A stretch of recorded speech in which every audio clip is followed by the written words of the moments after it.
Steelers Nation, full attention, because what came out of this breakdown wasn't just a report, it was a direct hit to the heart of what's happening inside the organization right now. Every detail of this week, every unexpected shift, every ounce of pressure dropped on those who had to step into massive responsibility created a scenario that completely changed the atmosphere in Pittsburgh. And you feel it. We feel it. It's not just about a moment. It's about an entire season being pushed toward a decisive turning point. So before we dive into this epic video, make sure you smash that like button, because it helps the channel a lot, and drop a comment below. What stood out the most to you in this tension-filled week? I want to hear the voice of the Black and Gold Nation. Now, let's dive deep into this story. When you look at what happened this week, from Aaron Rodgers stepping back onto the field with that heavy wrist brace, to the blowback surrounding the George Pickens trade, to the pressure on young players who were suddenly asked to replace a near-all-pro talent, you can feel how much the stakes have shifted for this team. And Steelers fans, you know exactly what I mean, because moments like this don't just shape a week, they shape a season. Aaron Rodgers showing up as a limited participant, working individual drills, catching the football with that brace, barely flinching through the discomfort, that alone sent a message. You could see it even in the short clips that surfaced. The brace is thick around the wrist, but the hand is exposed enough that he can still function, still grip, still catch. And if a veteran like him is pushing to get into team drills by Friday, it tells you everything about how determined he is to be on that field in Chicago. Whether he should be out there is a fair debate, but whether he wants to be out there, that part isn't even up for discussion, and the staff knows it. Mike Tomlin set the goal: get him into teamwork Friday, and if he clears that, Sunday is happening. But while all eyes were on Rodgers, something else exploded online, the kind of storyline that grabs the entire fan base and refuses to let go. Kay Adams calling the George Pickens trade one of the worst in NFL history didn't just stir a reaction, it lit a wildfire across Steelers Twitter. And you can understand why, because Pickens is out there in Dallas putting up nearly 1,000 yards already, playing like a top-tier receiver, overshadowing even CD Lamb at times. And when fans see that production and compare it to the return, a third-rounder and a fifth, they feel that punch in the gut. But the truth inside that building paints a different picture. This wasn't a case of the Steelers undervaluing a star. This was a case of the situation simply reaching its breaking point. The coaches weren't the only ones frustrated. The front office wasn't the only group ready to move on. It was team captains, leaders in that locker room, who were done. Late to meetings, late to practices, late to games. A pattern the staff tried to correct multiple times. Even in Dallas, the issues followed him. Sitting the opening drive because he reportedly showed up hungover before a Monday night matchup?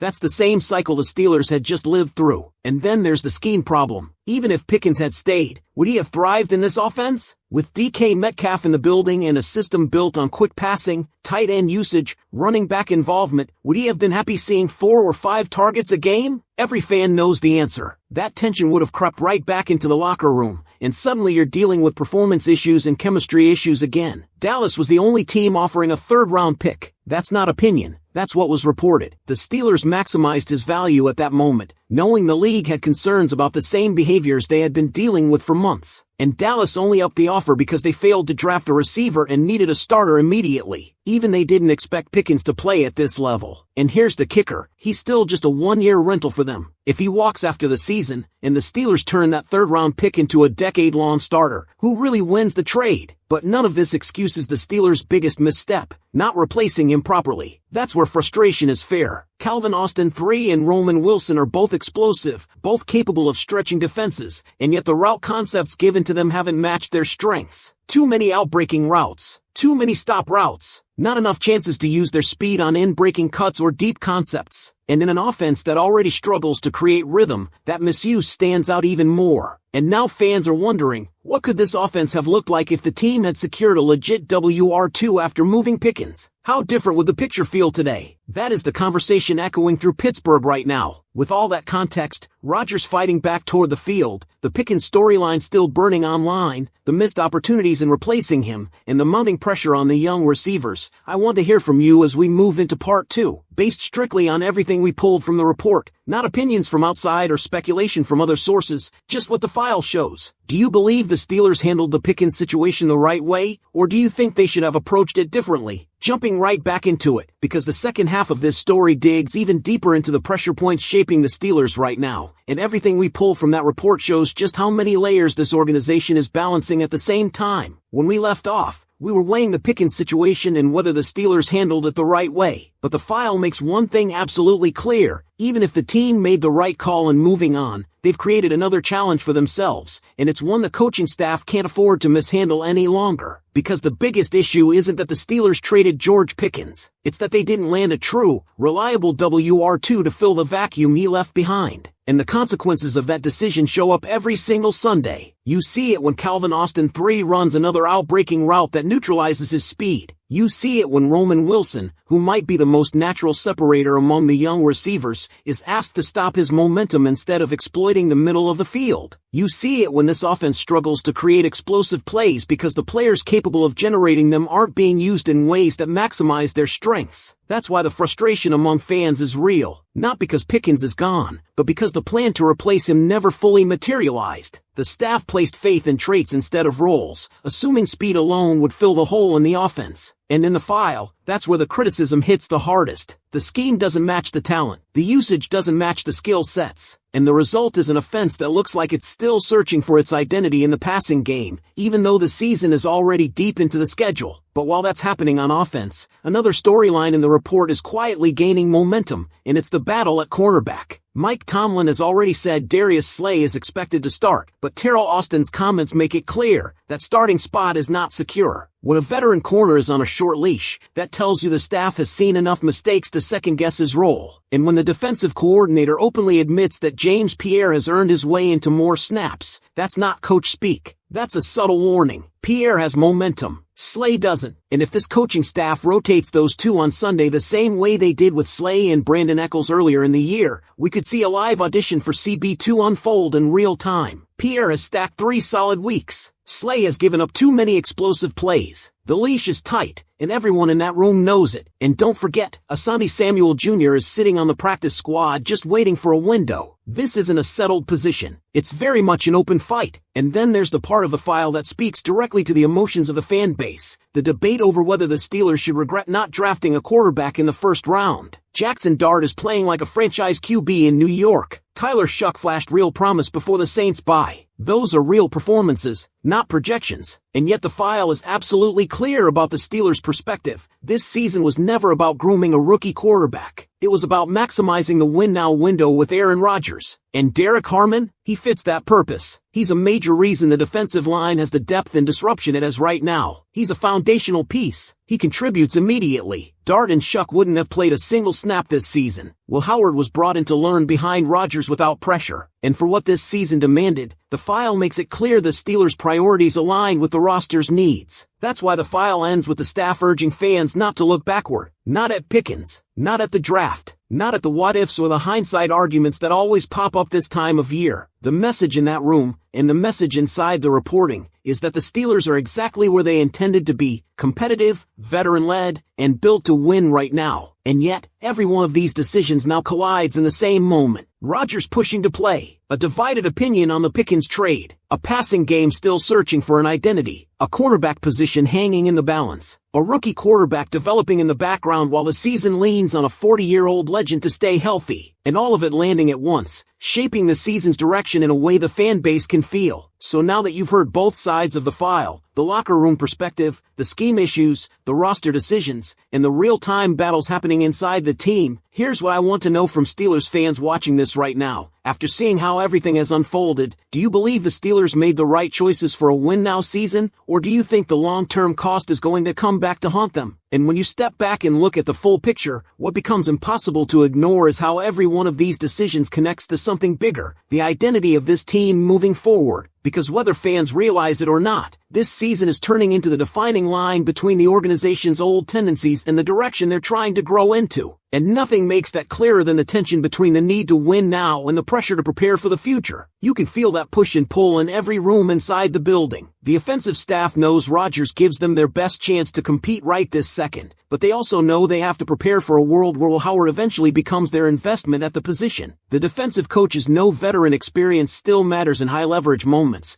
but they can't deny the burst and hunger coming from younger players like James Pierre, who is refusing to give that CB2 spot back without a fight. and the front office is trying to balance immediate production with long-term stability, knowing a single misstep in roster construction can ripple into 2 or 3 seasons. Even the Pickens debate connects to that friction. It wasn't just an emotional decision. It wasn't about frustration alone. It was about maintaining control of the locker room, protecting the culture, and avoiding another season where internal friction overshadows on-field performance. But at the same time, moving on from a talent like that always creates a vacuum you need a plan to fill, and the Steelers' plan is still under pressure, still being tested, still waiting to prove itself. And while all of this unfolds, Bears Week is arriving as more than just another matchup. It's a stress test for Rodgers' wrist, for the wide receiver rotation, for the cornerback battle, for the staff's willingness to adjust the scheme to the players who actually fit it. And for the fan base, it's a moment where you get to see whether the choices that have defined the last 8 months were built on the right instincts, or whether all of these small fractures will start to show themselves when the game gets tight. Because Sunday won't just reveal who's ready, it will reveal who's trusted. If Rodgers gets in full participation Friday, he'll start, no question. If Slay gives up early separation, you might see Pierre take over snaps. If Austin and Wilson are used correctly, you might see the offense look like something closer to what fans have been waiting for since week 1. And if none of those things happen, then the questions that have been simmering in the background will only get louder. So as we close out this full breakdown, this is where everything lands. The Steelers built this season around the belief that they have enough right now to compete at the highest level. But belief only holds if the decisions follow through. This week is one of those moments where the team either validates the direction it chose, or opens the door to a whole new round of questions. Before we roll out, make sure you drop your thoughts in the comments. Do you feel confident in the direction the Steelers chose this season, or do you think they're 1 or 2 key decisions away from trouble? And if you enjoyed this deep dive, hit that like button, subscribe, and check out the videos on screen for more Steelers breakdowns waiting for you. And the thing is, as all of this comes together, you can sense how much the organization understands that the margin for error is shrinking every single week. That's why the tone inside the building has shifted, not in panic, but in urgency. Every decision now carries weight, and every adjustment the coaching staff makes will directly influence how the next month unfolds. This isn't theory anymore, it's execution, and the people inside that locker room feel it. You can see it in the way the veterans have carried themselves this week. Rodgers pushing himself through practice isn't just a personal decision, it's a message to the roster. When a 40-year-old quarterback with a brace strapped to his wrist is fighting to stay on the field, it forces everyone else to look at their own preparation. This is the point in the season where leaders set the tone, not with speeches, but with availability, with accountability, with effort. And that same pressure trickles into the younger players, because they're the ones whose roles can still shift dramatically. James Pierre knows that every rep he gets right now matters. Every snap he earns is a statement. Every snap he wastes is an opportunity someone else will take. That's how thin the line is at CB2. And that's why this storyline isn't going away anytime soon. If Pierre performs, this coaching staff will not hesitate to expand his role. If Slay rebounds, it resets the dynamic again. And if both struggle, we might see the door open for someone like Asante Samuel Jr. sooner than later. On offense, the same dynamic exists with Austin and Wilson. They're not competing for a roster spot. They're competing to prove they can be foundational pieces, not just situational ones. And when a team trades away a player as explosive as Pickens, fair or not, the spotlight shifts to whoever inherits those targets. That's the standard. That's the expectation. And that's why their usage this week will tell you more about this offense's direction than any press conference or injury update. Because if the coaching staff starts tailoring the scheme to their strengths, using motion, using speed on crossers, giving them space to separate, then you'll know the Steelers are adapting. You'll know they're building toward something. But if the patterns stay the same, if the routes stay predictable and the opportunities stay limited, then you'll know the hesitation is still there. And that hesitation is exactly what has held this offense back at key moments throughout the year. All of this builds toward a Sunday that carries more significance than a typical regular season matchup. It's a checkpoint, a measuring stick, a moment where decisions meet results. And whether the Steelers come out of it with momentum or questions depends entirely on the choices they make over the next few days, in practice, in the meeting rooms, in the film sessions, and ultimately, on the field. Now I want to turn this back to the fans watching. After everything we pulled from the report and everything unfolding this week, do you think the Steelers' young players will rise to the moment, or do you believe the veterans will ultimately dictate the outcome of this stretch? And there's another layer here that the report makes impossible to ignore, the internal evaluation happening behind the scenes. This is the time of year when the coaching staff starts separating role players from core pieces,